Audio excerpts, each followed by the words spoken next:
Bonjour à tous. Donc là, troisième épisode pour ce roman de Giuliano da Empoli, Le Mage du Kremlin. Je vous le remontre. Hein, voilà. Et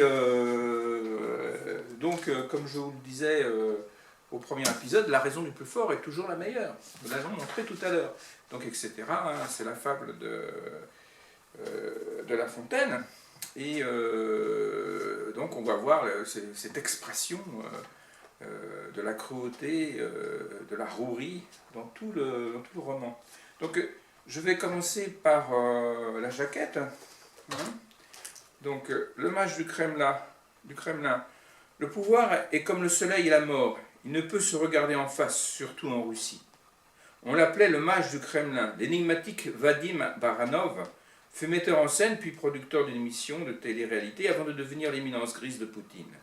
Après sa démission du poste de conseiller politique, les légendes sur son compte se multiplient, sans que nul puisse démêler le vrai du faux.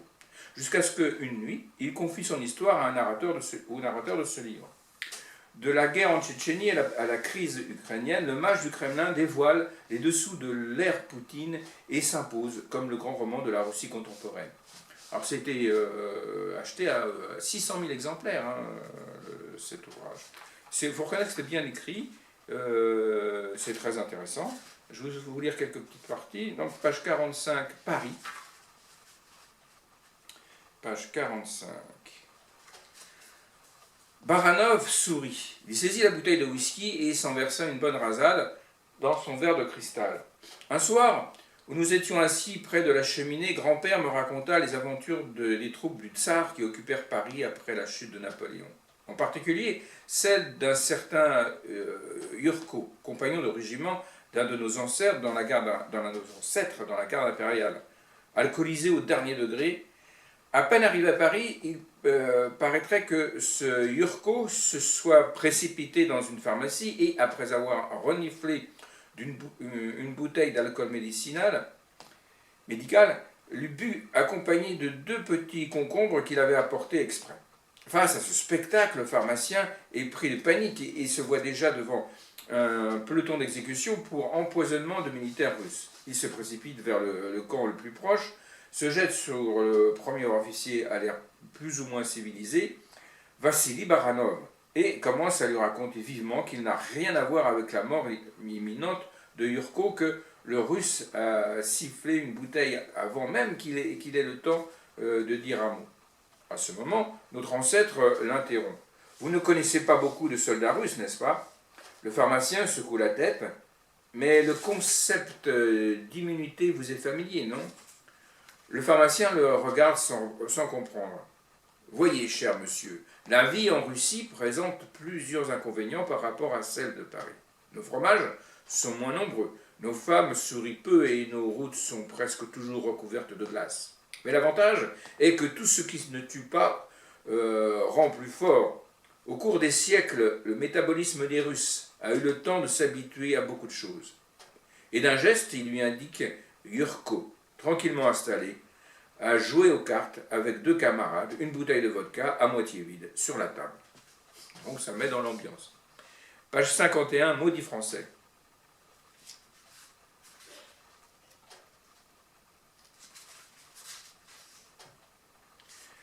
Baranov sourit puis d'un geste indiqua une grande section de la bibliothèque. Une bonne partie de ses livres était à lui, presque tous en français. Vous remarquerez. Le sommet de la civilisation, disait mon grand-père. D'ailleurs, le monde qui avait été le sien s'était formé en regardant vers Paris, copiant les comportements, les modes, l'éthique jusqu'au ridicule. Saviez-vous que Nesselrode, le célèbre négociateur russe du congrès de Vienne, ne parlait pas le russe. Il a dirigé pendant 40 ans la politique étrangère de l'Empire et ne parlait pas notre langue. Tout cet amour, cette passion pour n'être pas soi-même, mais quelqu'un d'autre. Et comment a été payé de retour tout cet amour? Par le mépris. Toujours, à toutes les époques, par le même foutu mépris. Prenez ce fils de pute de Koustine, dit Baranov, en attrapant un autre livre. Le tsar l'accueille comme un frère, le reçoit à la cour, bouscule le protocole pour lui permettre d'assister aux noces de sa fille. Et comment le remercie-t-il? 4 volumes, 1130 pages, dans lesquels il ne fait que décrire la Russie comme un enfer. Lisez. Pour grand que soit cet empire, il n'est qu'une prison, et l'empereur qui en détient les clés en est le gardien. Mais les gardiens ne vivent pas toujours mieux que les prisonniers. Ou ceci. Les Russes tiennent beaucoup moins à être civilisés qu'à faire croire qu'ils le sont. Grand-père détestait le voyage en Russie, et pourtant il était fasciné. Ce maudit Français est le meilleur interprète de la Russie, disait-il, parce qu'ici la cour a toujours été la seule façon d'arriver au pouvoir et aux richesses. S'appuyer sur les passions populaires en Russie ne sert à rien. À la fin, celui qui gagne fonde toujours son pouvoir sur la cour. C'est pourquoi le meilleur moyen est l'adulation. Pas le talent, le silence, pas l'éloquence. Koustine voit les nobles de Pétersbourg se promener sans manteau en hiver pour aduler le tsar. Et il meurt. Il n'y a pas de café pour commenter les journaux qui n'existent pas et les nouvelles changent toujours selon celui qui les raconte à mi-voix. Pays de muets, pays de belles endormies, meilleur, mais sans vie parce qu'il manque le souffle de la liberté. Aujourd'hui, comme hier. Eh oui, rien de plus juste. Page 73, Mikhaël. Page 73. Mikhaël avait été le chef des jeunes communistes à la faculté d'ingénierie. N'allez pas imaginer un apparat chic du parti. Dans la dernière phase, le Komsomol n'attirait que les garçons les plus cyniques et ambitieux, ceux qui étaient prêts à tout et ceux qui voulaient de l'argent. À la fin des années 80, le seul type d'entreprise autorisée en Union soviétique était la coopérative d'étudiants et ce fut le business school du capitalisme russe. C'est là que s'est formée la majorité des oligarques. Mikhaël appartenait à cette race téméraire, bien qu'à l'époque, il ait tenté à plusieurs reprises de m'expliquer. Je n'ai jamais compris précisément ce qu'il faisait. Il avait mis au point une combine pour le paiement entre entreprises d'État. En gros, il ne sait que comment il se glissait au milieu et fluidifiait les échanges, empruntant de l'argent aux uns et l'avançant aux autres. Une sorte de petite banque quelques années avant que les vraies banques ne soient autorisées. Bien entendu, l'activité de Mikhaël était assez différente de celle d'un comptable helvétique. Avec les capitaux dont il disposait, il investissait dans toutes sortes de trafics. Il importait des ordinateurs, il produisait des souvenirs pour les touristes, il ouvrait des fabriques de jeans délavés. Il m'a raconté une fois qu'il avait mis la main sur un lot de bouteilles de cognac. À 50 $ la bouteille, il n'arrivait pas à les vendre. Il avait alors décidé de fixer le prix unitaire à 500 $ et les gens s'étaient rués pour en acheter. Moscou était comme ça dans ces années-là. Et Mikhaël était dans son élément. Il était passé en peu de temps des vestons sans forme des magasins soviétiques au costume violet foncé du Gobos, puis aux vêtements faits sur mesure de Salvero. Et son visage de brave garçon à lunettes avait commencé à apparaître dans les pages de nouveaux magazines consacrés à l'élite rapace de la capitale. Et oui, le changement. Page 85, Moscou. 85.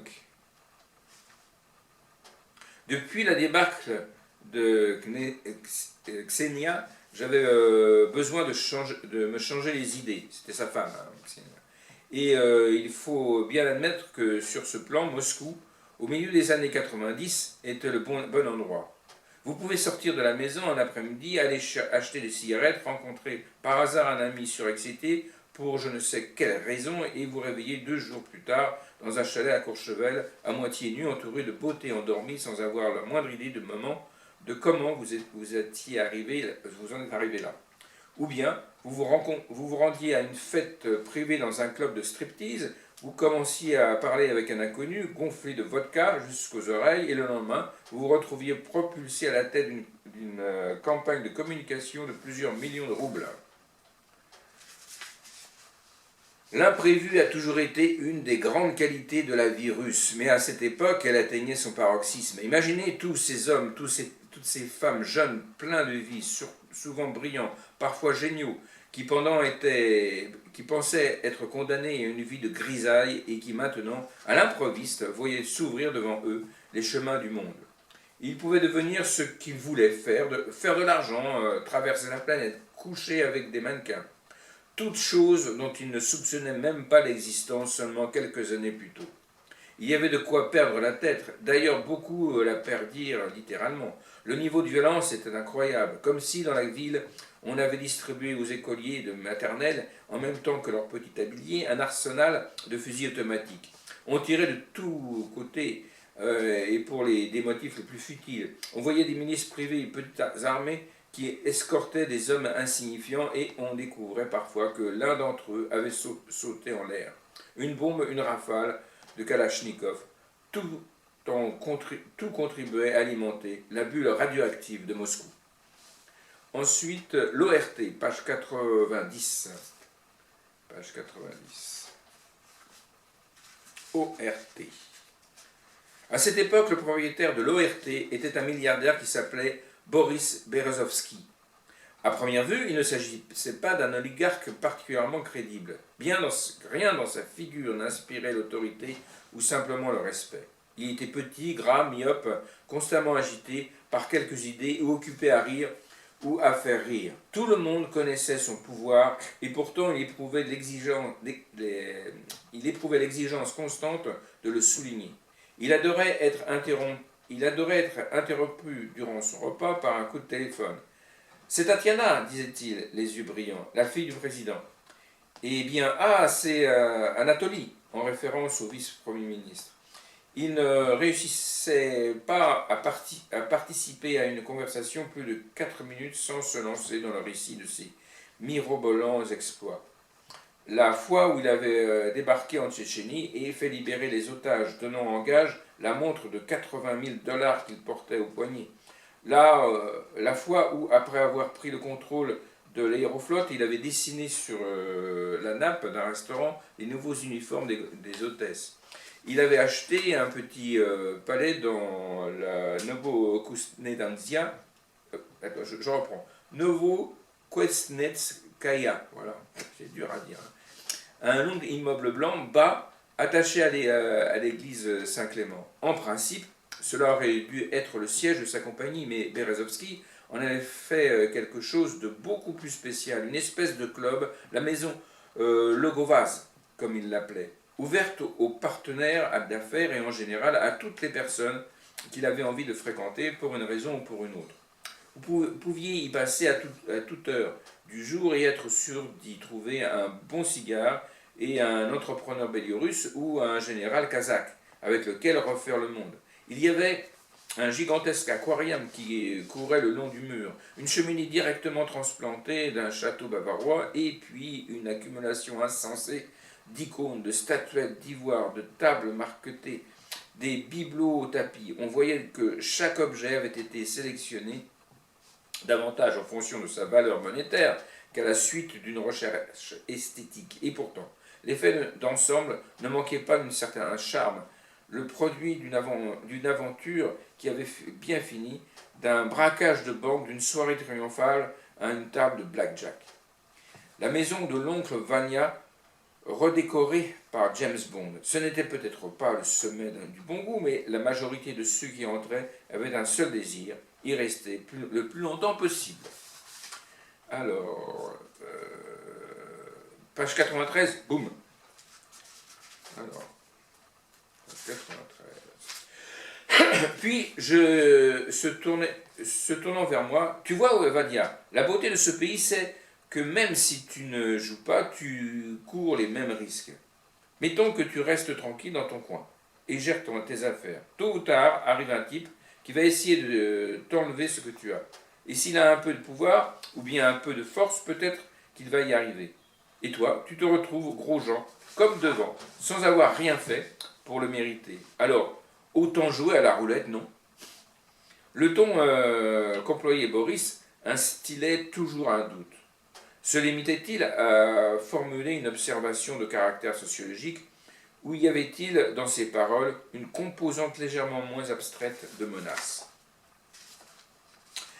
C'est ce qui m'est arrivé à moi, tu sais. J'étais tranquille dans mon coin à faire mes affaires, j'avais construit un business très classe, légitime, moderne, un truc à l'accidental, avec mon réseau de concessionnaires qui vendaient des tas de voitures aux quatre coins du pays, et voilà qu'un jour je me retrouve avec un salaud qui vient me souffler l'affaire. Et qu'est-ce qu'il fabrique ce con? Il ouvre une concession concurrente, il essaie de me battre sur le marché, comme on le ferait en Amérique ou en Europe. Que non, ce gros singe remplit de TNT ma vieille Opel et la place sur mon chemin. Une vieille Opel et la place sur mon chemin. Comme ça, quand je passe un après-midi en voiture, il appuie sur la télécommande et boum, plus de Berezovski.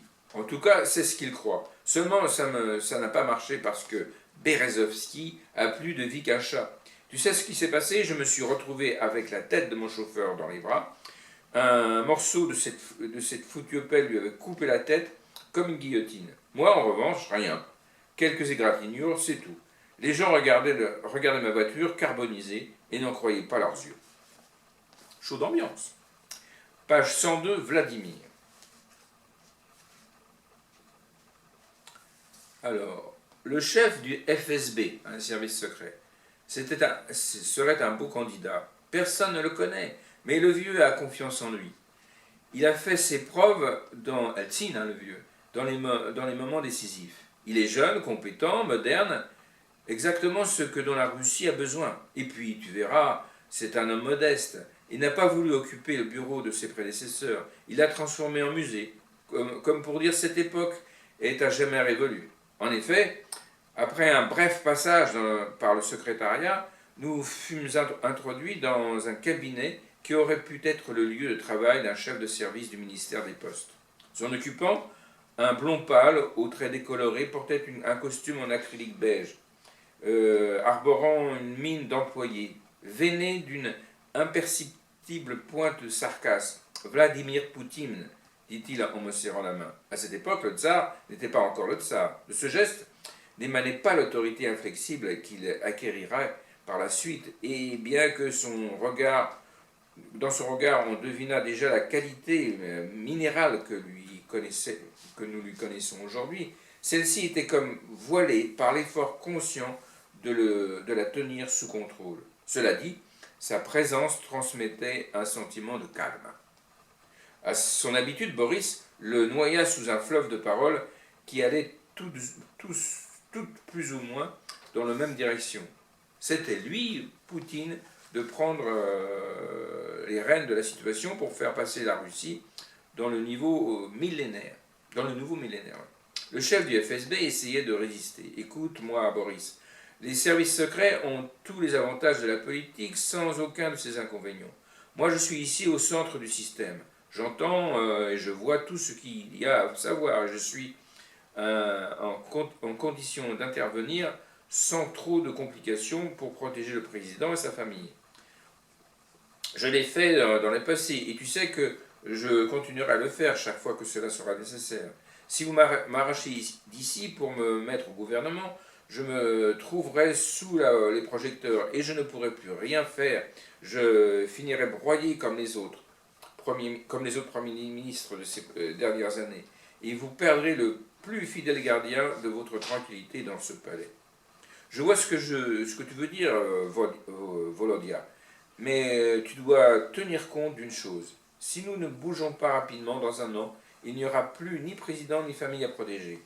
Et selon toi, quelle serait la meilleure chose que ferait le nouveau patron du Kremlin quand il prendra possession de son bureau? Remplacer le chef du FSB, voilà la première chose qu'il fera. Alors, page 141, un sous-marin russe.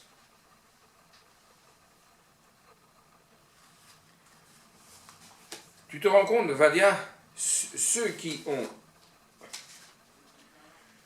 ont détruit l'État pendant 10 ans, qui ont tout volé, qui ont mis l'armée sur le pavé, ont maintenant le courage d'organiser des collectes pour les familles des victimes. Des collectes. Ces salauds feraient mieux de vendre leur chalet de Saint-Moritz. Appelle-moi ce fils de pute. Appelle-le sur son portable. Il n'a pas eu besoin de préciser à qui il faisait allusion. Pendant un moment, Berezovski a écouté en silence le tsar déverser sur lui toute son indignation. J'avais l'impression de le voir, vautré sur un fauteuil au bord de sa piscine, avec l'expression d'un chat persan, particulièrement content de lui plaquer sur le visage.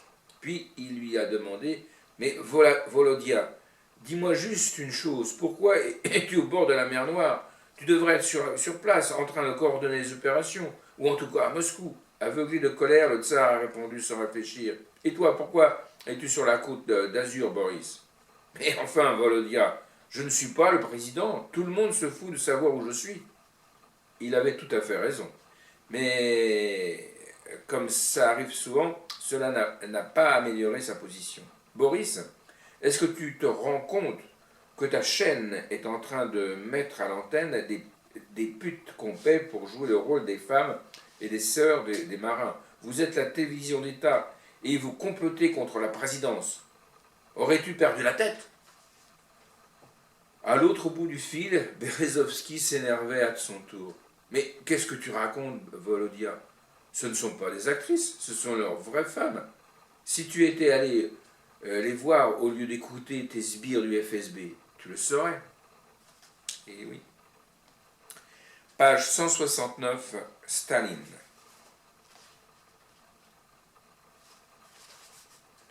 169. Le tsar lisait un document et restait silencieux quelques minutes. Puis, sans quitter des yeux la feuille qu'il avait devant lui, « Où en est mon indice de popularité, Vadia ?»« Autour de 60%, président. »« Bon. Et tu sais qui est plus haut que moi? Personne, président. Le concurrent le plus proche est autour de 12%. »« Ce n'est pas vrai, Vadia. Lève ton regard. Il y a un leader russe qui est plus populaire que moi. » Je ne comprenais pas où il voulait en venir. « Staline. Le petit père est aujourd'hui le plus populaire que moi. Si nous étions face à face aux élections, il me mettrait en pièces. » Le visage du tsar avait pris la consistance minérale que j'avais appris à reconnaître. Je m'abstins de formuler le moindre commentaire. Vous, les intellectuels, vous êtes convaincus que c'est parce que les gens ont oublié. D'après vous, ils ne se souviennent pas des purges, des massacres. C'est pourquoi vous continuez à publier article sur article et livre sur livre à propos de 1937, des goulags, des victimes de Staline. Vous pensez que Staline est populaire malgré les massacres? Eh bien, vous vous trompez. Il est populaire à cause des massacres. Parce que lui, au moins, savait comment traiter les voleurs et les traîtres. Le tsar fit une pause. Tu sais ce que fait Staline quand les trains soviétiques commencent à avoir une série d'accidents? Non. Il prend Fanmek, le directeur des chemins de fer, et le fait fusiller pour sabotage. Cela ne résout pas le problème des chemins de fer. En fait, cela peut même l'aggraver. Mais il donne un exutoire à la rage. La même chose se produit chaque fois que le système n'est pas à la hauteur. Quand la viande vient à manquer, Staline fait arrêter le commissaire du peuple pour l'agriculture, Tchernov, l'envoie au tribunal, et celui-ci, par magie, confesse que c'est lui qui a fait abattre des milliers de vaches et de cochons pour déstabiliser le régime et fomenter une révolte. Puis il y a une pénurie d'œufs et de beurre. Alors il arrête Zelensky, le chef de la commission pour le plan. Et celui-ci peut, après admettre avoir répandu des clous et du verre pilé dans les réserves de beurre et avoir détruit 50 millions d'œufs. Une onde d'indignation mêlée à un certain soulagement traverse le pays. Tout s'explique. Le sabotage est une explication beaucoup plus convaincante que l'inefficacité, on va dire. Quand il est découvert, le coupable peut être puni. Justice est faite. Quelqu'un a payé et l'ordre est rétabli. C'est ça le point fondamental. Même si c'est du mensonge pur. Hein. Voilà. Page 196, Champagne.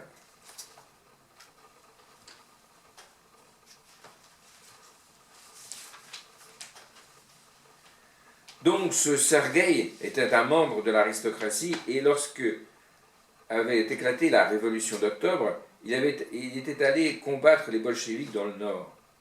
Quand les rouges ont balayé les derniers résistants, il a pris le chemin de l'exil, d'abord à Berlin, puis à Paris, où il est immédiatement devenu un des piliers de la communauté des Russes blancs. C'était un monde fait de princes qui buvaient avec des voleurs, de chevaux, de cosaques, qui se recyclaient comme videurs de boîtes de nuit. Tout ce petit monde vivait très au-dessus de ses moyens, avec l'idée que tôt ou tard les bolcheviks se feraient jeter et que les palais et les campagnes reviendraient en la possession de leurs légitimes propriétaires. L'année prochaine à Saint-Pétersbourg, en tenaient-ils, en levant leur verre, faisant semblant de ne pas comprendre que leur temps était fini pour toujours. Sergueï était toujours le premier à donner le signal de la fête et le dernier à se lever de table, qualité, comme vous le savez, que les Russes respectent le plus. Mais après quelque temps, ses finances ont commencé à s'en ressentir. Il ne lui restait presque plus rien. Jusqu'au soir où, dans un restaurant, un de ses amis l'a pris à part et lui a dit « Avec l'argent qui te reste, Serioga, tu as à peine de quoi t'acheter une licence de taxi. Écoute-moi, pense à l'avenir, sinon tu finiras sous le pont d'Alma. » Qu'aurait fait à ce moment n'importe lequel d'entre nous occidentaux de bon sens et à la bonne éducation. Et là, Boris s'interrompit pour jeter un regard en fatigue sur les convives. Je vais vous dire ce que vous auriez fait, vous. Vous auriez ôté tranquillement vos bottes, vous auriez mis votre béret de chauffeur de taxi et vous vous seriez résigné à une vie de course entre l'étoile et la gare de Lyon, ce qui était la chose logique à faire. En revanche, qu'a fait Sergueï? Il a réfléchi un moment, il a serré les épaules de ses amis, puis il s'est levé, s'est dirigé vers le maître d'hôtel et avec le même ton qu'il avait employé pour donner l'ordre de la dernière charge de son régiment contre les bolcheviks à Arkhangelsk, il a ordonné champagne pour tout le monde. Vous voyez ça, ce sont les Russes, des gens qui offrent une dernière tournée de champagne avec l'argent de la licence de taxi.